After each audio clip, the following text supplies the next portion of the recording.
For LMUWrestlePlayers.com, I'm Scott Erland, joined by head baseball coach Jeff Sixeye. Coach, the first week of the season is really in the books. Went over to South Carolina, a 3-game set at USC Aiken, and then you played on Monday at Claflin.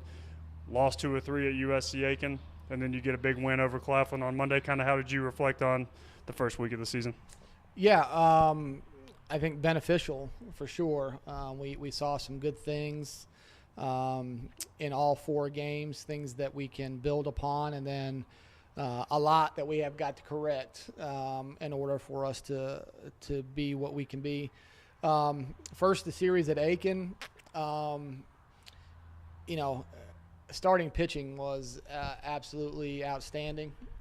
Could not have asked for much more from our starting pitchers in that series, and they did a really nice job giving us a chance to win all 3 ball games.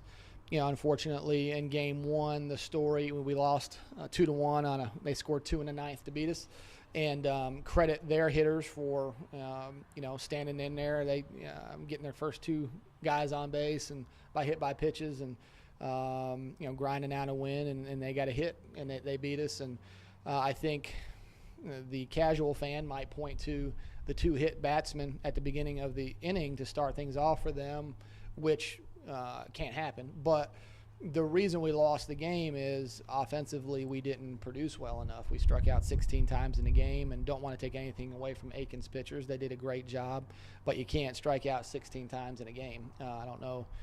That may be an all-time high for me. I don't know, as the coach, but that's the reason we lost. We put up 1 run and struck out 16 times. That's the story there. So, even with all that, I had a chance to win the game. We're 3 outs away.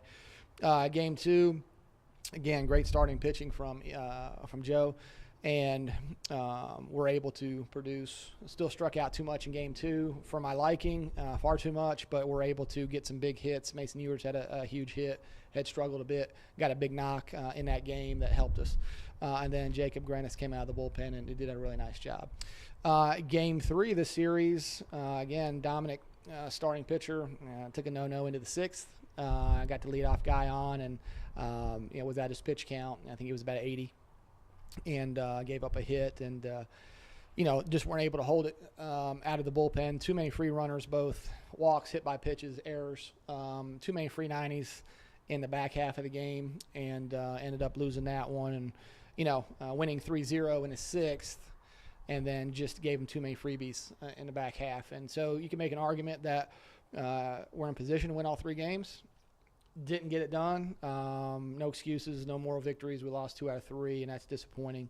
But rebounded well on Monday. Really swung the bats very well. Matt Mullenbeck, after his first inning, was really good as I've seen him here. And offensively, we swung it well and cleaned the defense up. And I thought pitching and defense all weekend long was really good. We had a few errors in game 3 that hurt us, but other than that, pitching and defense, that was good to see. So really encouraged by that. A long way to go offensively. We were not good for the first 3 games of the weekend, so we got to fix that. And overall, USC Aiken is always one of the most high-quality opponents we play all season. Kind of what were the takeaways from that series? They're good again. Their pitching staff did a nice job. They competed well, and credit their hitters, man, in game 3 especially. They had struggled a bit and due to our starting pitching, but they grinded and they exploded there in the last 3 innings, and you kind of had a feeling they were capable of that. We held them at bay, but you got to give credit to their hitters. We need to be better in situations, but credit them. They're a good club again. Kenny Thomas and his group do a nice job, and it's always a good trip because they're a good club and told us some things about ourselves that we needed to know. When you talked about the offense, how it needs to clean up, the defense and pitching was very strong all week, like you said. But what are you guys doing, and what type of improvements are you guys looking to make offensively? Well, we need to get better early in counts offensively. We call it living in the gray, where we were behind on fastballs and out in front of off speed. We're not committed to an approach, and good pitchers made us pay for that. And so we've got to be both feet in on an approach, and we were not that.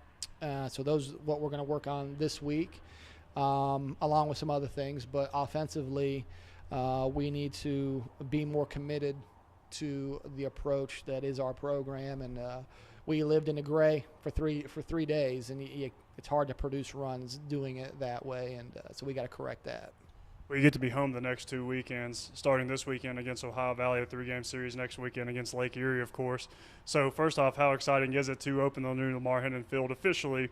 And then also kind of what are you expecting from particularly this weekend's opponent, Ohio Valley? Yeah, super jacked to open up a new facility. This place is unbelievable.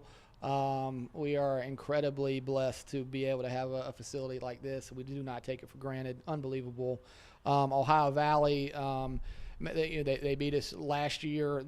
Chad Porter does a phenomenal job, and they had a chance to take 2 out of 3 from Montevallo. Got 1 from Montevallo this weekend, who's a good club in the GSC. They pitched it really, really well against Montevallo, so we're expecting that from them.